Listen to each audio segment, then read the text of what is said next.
This guy's getting a re-release? Well, guess what? Re-release equals re-review.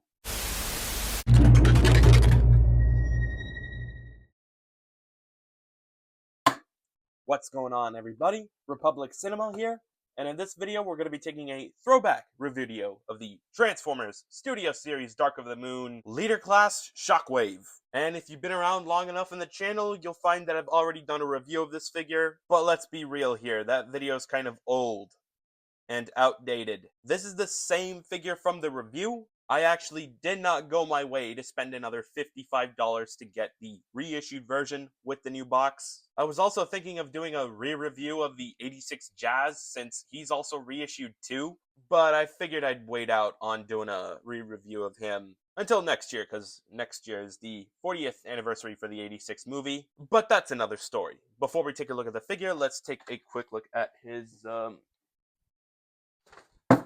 packaging. As you can see, this is the original artwork and style and size for the packaging, where not only did this box contain clear plastic windows, but also clear plastic bubble to keep the figure secure in the packaging. Yeah, they haven't used that type of bubble since, I want to say, 2021. Anyways, despite the new packaging, this style of the Studio Series box art will always reign supreme in how iconic it is. On the front of the packaging, you get this nice artwork of Shockwave on the front, as well as that beautiful number, rest in peace numbering system. Oh, and remember, they actually made the top part of the box look cool. Same thing with the right side of the packaging. Also, the most iconic part of the packaging, that being the left. And of course, you turn to the back and you get a little more info of what you get inside, only it looks cooler. And yeah, that's pretty much the box art. Also, this one does have the studio backdrop. Anyways, let's move on back to the figure. So starting off, the painting and sculpting is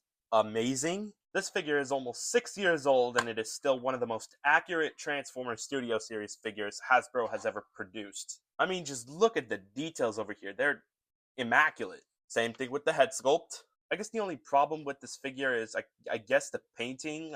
There's not much purple going on, but I think that's supposed to be accurate. But anyways, you turn to the back, and it's not so bad. I suppose this is the only form of alt-mode kibble present, unless you don't ignore how goofy this part over here looks. And for quality, or at least for my copy, I've had this figure since 2022, and it's still not so bad. Most of the joints are not too tight, not too loose, except for maybe the shoulder over here. For accessories, he of course does have one on his arm, that being his menacing arm cannon. He also does come with this rather rubbery black arm blade, which simply plugs in onto the side of the arm. If you want, you could also store the arm blade on the bottom part of the arm. Hold on, I completely forgot to mention that the arm blade isn't the only thing made out of this flexible-ish plastic, but so is the hands, the top parts of the feet, the tube that connects to the arm cannon, and the little thumb for the arm cannon over here. For the other accessories that he comes with, he doesn't really come with accessories, but rather figurines, such as the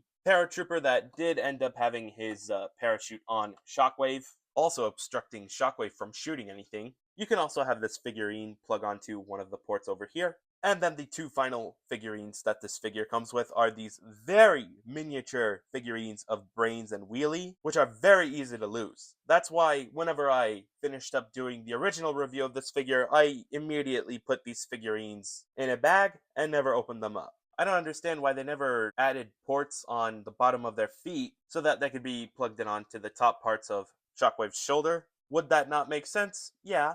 But would that give him a good enough excuse to actually be displayed with the rest of the Bayverse Studio Series figures? Definitely. But anyways, that's pretty much as far as accessories can go. Now it's time we move on to articulation. Starting off here, we have a ball joint at the head, which can allow the head to look up and down, and swivel. If you look closely, there's also another hinge joint for the neck. All three of whatever you call these things are on their own hinge joints. Full rotation at the arm, bend at the shoulder, bend at the elbow, elbow swivel, and the rubbery wrist can move up and down. No wrist swivel, unfortunately. And also for the left arm, the only point of articulation for the left arm after the bend at the elbow is a hinge joint for the thumb. I'm curious to know if this is the finger that Shockwave uses to actually fire his arm cannon. But anyways, there's no waist swivel. But hey, the legs can spread. The legs can move forward and backwards. Thigh swivel, bend at the knee pad moves out. And lastly for the foot can move up and down. Can also extend. And lastly, rock from side to side. And yeah, that's pretty much it for articulation. Now moving on to size comparison. Starting off with other Shockwave figures that I own. Here he is next to the Studio Series Bumblebee movie Core Class Shockwave, Voyager Bumblebee movie Shockwave, Byway Shockwave, Crazy Purple Byway Shockwave. And then for some other fellow Decepticons that did appear in Dark of the Moon, here he is next to Pink Laserbeak, Soundwave and Laserbeak, Hatchet, Cranecase, Crowbar, Barricade, Sideways, Brawl, Scrapper, Long Haul, Thundercracker, Starscream, Sentinel Prime, Megatron, and Igor, I think it's his name, Jetwing Optimus, Q, Age of Extinction Western Star Prime, and lastly, here he is next to a bunch of Dark of the Moon Decepticons, or at least Dark of the Moon Decepticons that did get their own Studio Series figure. As you can see, certain Decepticons like Starscream, Scrapper, Barricade, Sideways, Long Haul, and Brawl are either 2007 or Revenge of the Fallen themed Studio Series figures, so it would be nice for them to see a Dark of the Moon themed repackage. They could always be on the battle damage side. As for Brawl, he would have to be repainted onto his Desert version. After all, Desert Brawl was the Brawl that we saw in Dark of the Moon. Aside from that, we're missing a plethora of Dark of the Moon Decepticon Protoform variants. Who knows when those figures are going to come out, if they ever come out. And since Hasbro made a Dark of the Moon Thundercracker, it would be nice to see a Dark of the Moon Skywarp, Ramjet, and Thrust repaint. I mean, repaints of this figure of other G1 Seekers would be nice to see. I just pointed those three out because they're the most popular, and perhaps an actual Cranecase Studio Series figure would be nice. Repainting the Berserker mold into a Dark of the Moon Cranecase is not going to hurt at all, Hasbro. But aside from the fact that we still don't have a Studio Series Loader and a Studio Series Defcon, be sure to let me know down in the comments what else I missed from Dark of the Moon that should get their own Studio Series figures. Also be sure to leave a comment down below which Studio Series figure out of all of the characters that did appear in Dark of the Moon is your favorite. And now I think is the right time we get down to transformation. Starting off, leave the arms at a T-pose, because then we're going to work on the legs. Straighten the legs, completely close the knee guard in, rotate this piece inwards, extend the foot, bring it all the way down, extend the leg, straighten this part out. Same thing for the other leg. After that, moving on to this side, untab the arms from the shoulders, untab the tube from the backpack, untab the backpack, and then bring this whole section out. This tab over here will connect onto that slot. Make sure it tabs in like so. Also, you want to make sure that this is extended just a bit. Bring the head up, and then you're finally going to bring the legs up. Make sure that this slot pegs in onto that tab like so, and then make sure this piece just goes over there, I guess. Same thing for the other leg. After that, close this in. On the bottom of the arm is this slot, which will peg in onto that tab over there. Make sure that the two connect. You do the same thing for the arm cannon. After that, make sure the tabs on the back connect to the slots on the shoulders. And then for the last part, that being my least favorite, you're going to drive the tube between this gap over here and then bring this part back. And you're going to try to tab the tube onto that slot. I just leave it there because trying to tab this onto this whilst in alt mode is a little bit of a hard thing to do. But if that's something you could do by yourself, then yeah, I kind of fear you. But hey, here we have Dark of the Moon Shockwave in his alt mode, which is more of a Metal Slug tank mode, kind of like Studio Series Revenge of the Fallen Megatron's alt mode, just a little more Metal Slug-ish. Because, to be honest, it kind of looks like a folded-in Shockwave instead of an actual tank. The alt mode kind of relies on this part to indicate that this is a tank, and the rest of the front, which also looks nice. But if you look at the back parts, not only does it look goofy, but you'll notice there's some pretty mighty gappages, which if you do have weapon storage over here, you can kind of block that off.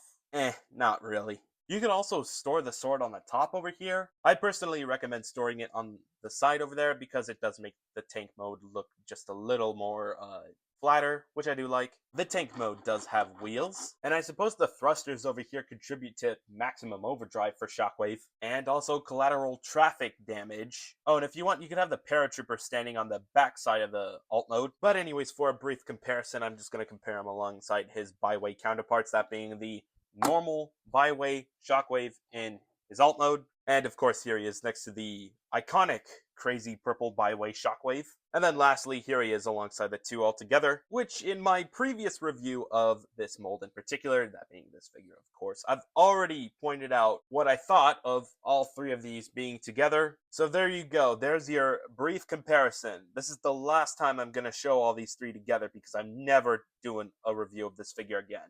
Take a screenshot if you have to. Now, the only reason I take a look at this mold again in a review is if Hasbro actually decides to make the KSI 2-head, which I doubt that'll happen.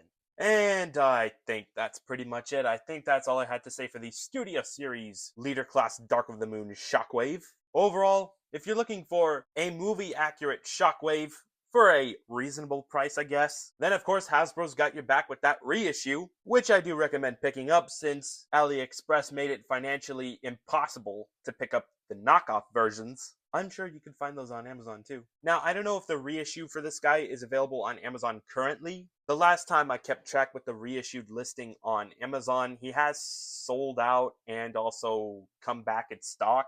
But last I checked, that wasn't available at the time of this recording. If not Amazon, you could check the other online websites, or you can also try to find this guy out in the wild, whether it be Walmart, Target, or even GameStop, which I have seen a video where this one guy spotted him at. Fun fact, that was Alfonso. But anyways, be sure to leave a comment down below what you guys think about this figure. Do you like him? Are you going to pick him up? Do you not like him? Are you not going to pick him up? And if you like what you saw in this video, be sure to slam that like button. Share this with your friends as well. Turn on post notifications so that way you don't miss another upload. Let me know how I did in this Reviewdeo. And most importantly, be sure to hit that big red subscribe button. And that pretty much sums it up for this video. Thank you very much for watching. Teo!